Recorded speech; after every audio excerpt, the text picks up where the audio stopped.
Oltinchi savol tahlili. X kvadrat minus 3x minus 5 teng 0. Kvadrat tenglamani vet formulasiga qo'yib olamiz.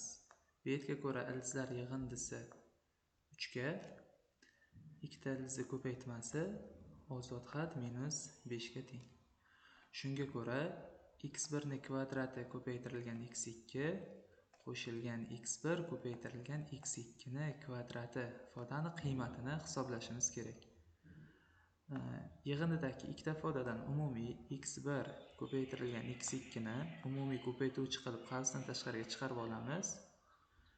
Qavs ichida x1 bilan x2 ni yig'indisi qoladi.